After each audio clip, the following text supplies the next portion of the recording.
So good morning po sa atin.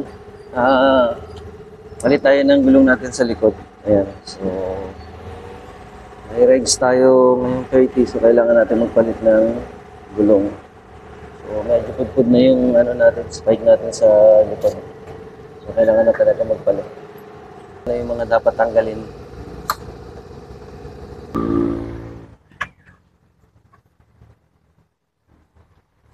Madali lang yan, natatanggal kasi yan siya.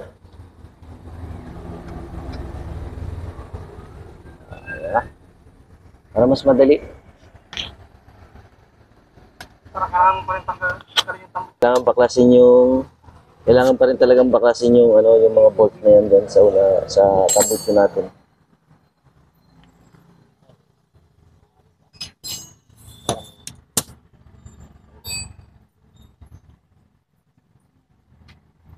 Manual.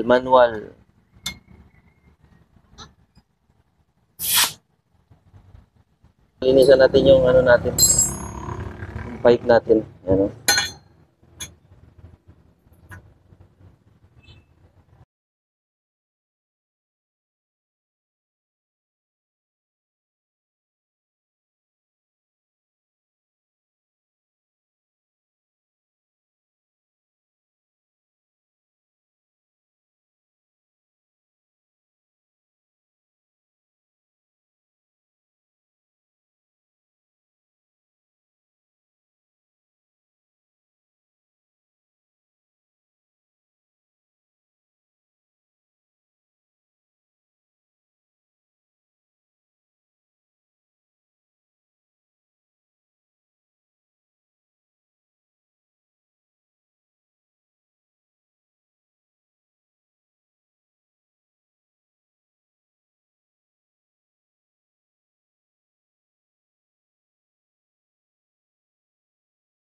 Yan, so nabaklas na natin ito. Pagkatapos yan, yung gulong na natin syempre. Ayan. Kailangan na natin lagyan ng langis siguro ito. Pag-linisan. Ngayon ko lang nakita yung mukha nito. Ayan. Yan yung full block natin. Tapos yun yung kailangan lagi na i-sprayhan para malinis. Pura niya.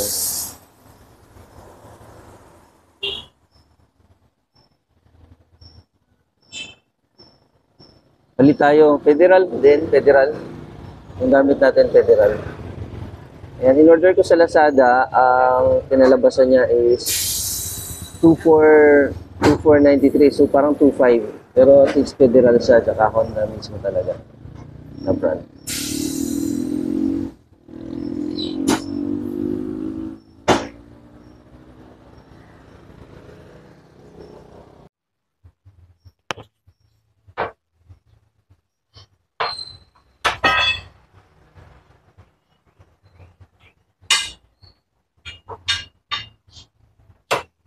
Palitan natin yung lumang gulong natin kasi pudpud na siya. Wala na ganong spikes. Kaya minsan dumudulas na sa mga kahit na maliliit lang na bato-bato. Ay pag high speed tayo baka mamaya madisgrasya pa tayo. Lalo na mag-long ride tayo ngayong 20. So kaya kailangan dapat palitan natin yung gulong. Yung choices ng gulong na binili natin, same pa rin ng stocks Federal. Kaya na Federal to. Ayan, makikita nyo yun. Ito kasi, tinry ko lang siya. Pero hindi siya ganong standard yung laki niya. So, medyo mababa siya. So, balik tayo sa stock.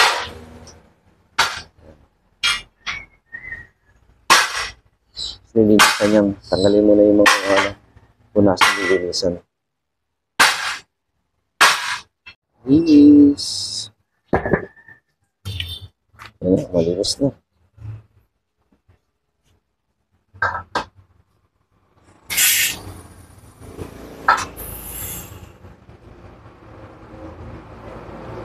Ano pre?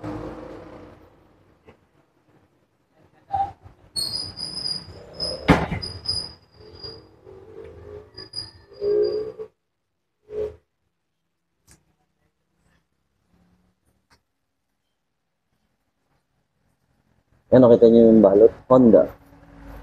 So, yun yung stock mismo talaga ng, ng Honda. Kaya, pinili pa rin natin na gamitin yung stocks. Yung stock na gulong. 130 by 80 by 13. Tapos yan pala, may free na rin yun siya na sealant. So, lagyan natin ng sealant. Sa mga iba, sabi nila, ayaw nila na may sealant kasi nga bumabara. So, I think naman, hindi naman kailangan talaga na every time magpapahangin ka kung babara. Kasi nga, dapat sakto na yung hangin ng gulong natin. 31, 32, okay na yun. Ganun yung dapat na ng gulong natin.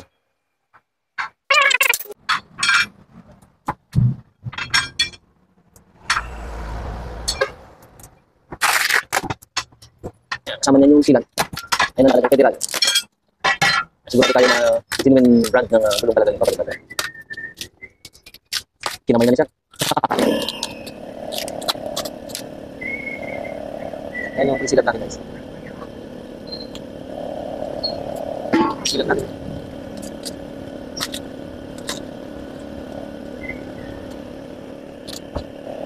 By the way, kung gusto nyo magpapalit ng gulong, dito yan sa located sa San Jose. Ayan o. Alfred Organization. I find it na mas mura dito kasi compared sa mga kilala na natin mga pwede tayo magpapalit ng gulong. Ang mahal eh. Dito medyo mas mura-mura ng konti. Ay mga mekaniko natin dito. Sir, tayo may harik yan. Tayo ay mas mekaniko dito. Master Vulcanizer. Yan na yung ating gulong. Mas malaki diferensya doon sa isa. Mas mataba talaga to.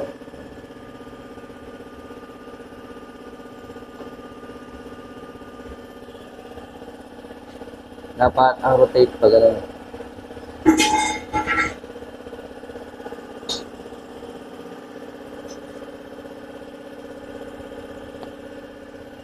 Paano nalalaman sir yung tamang paglalagay? Sa arrow, di ba?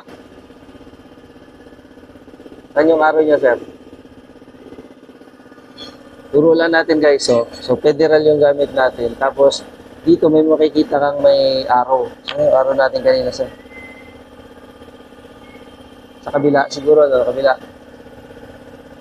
Ayan, no? Arrow, yan. So, ito yung rotation niya. Ano, nakikita natin yung rotation. So, dapat yung rotation ng gulong mo, ibabalik ka dyan mamaya kasi dapat yun yung rotation niya. Ayan. Yan ang tamang rotation niya. Kasi pag namali yan, may kinalaman yan sa contraction ng, ng gulong mo sa kalsada. So,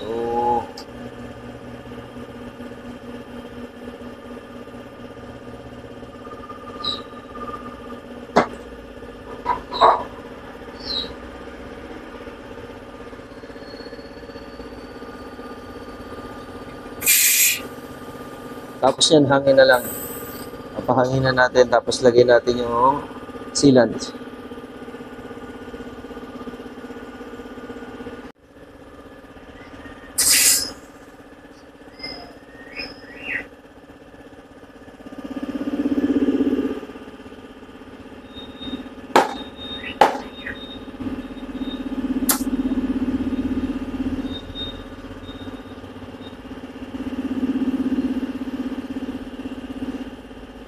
Mas malaki talaga yung gulong ng mas bulky talaga yung gulong ng federal compared dun sa pinalit natin nakaraan dun sa panibago niya. So ito medyo mas mataba-taba siya talaga. Kaya best talaga din na kasi yung balance ng motor natin kapag tama yung size ng gulong natin at saka yung talagang origin na design para sa kanyang gulong. Kaya ito yung kinano natin. dual sport, ang adventure na tire. And this is Federal, which is the normal stock na ADV 160. Kasi tignan nyo guys, oh, yung kapal mismo ng, yan, oh, yung kapal mismo ng napakaganda talaga ng Federal. Talaga literally makikita mo yung kapal niya. Sobrang ganda. So, medyo matagal-tagal na naman ito. Kasi after, I think, 7 months, bago ako nagpalit. So, dahil nga mahilig tayo sa long ride, so, kaya kailangan magpalit tayo. Ito ka na pala, drag? Ha? Oo. Biyaya ko bukas sa ay sunod na araw sa ano, Brooks Point.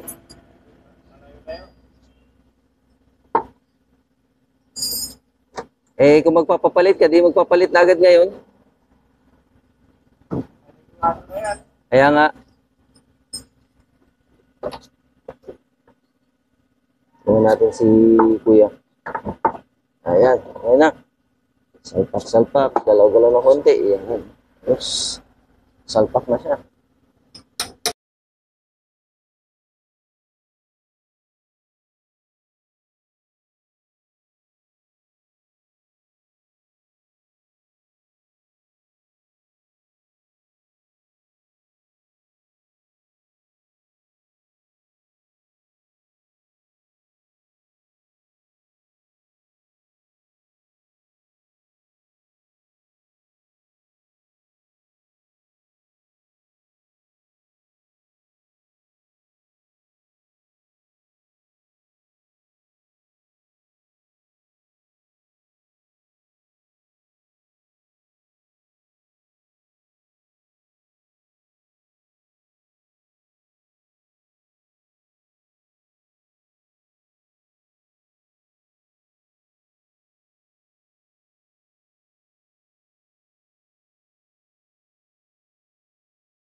Yan, so patapos na yung ano, pagpapalit ng gulong ng motor natin.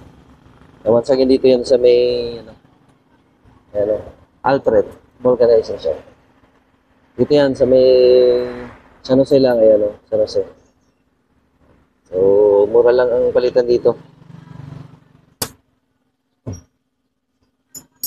Mura lang po ang pagpapalit dito ng gulong, kaya sigurado kayo quality rin ng trabaho. Solido, ayan o. Tinitingnan ko lahat naman, okay naman. So, check na lang natin. Eh, marami pong salamat for subscribing and following. Sana nakagaroon kayo ng idea anong klaseng gulong yung pinapalit natin sa ating ADV 160. Yan, Federal po, 130 by 80 by 13 of course. So maraming po salamat. This is Moto Ride. Maraming salamat. And see you in our adventure.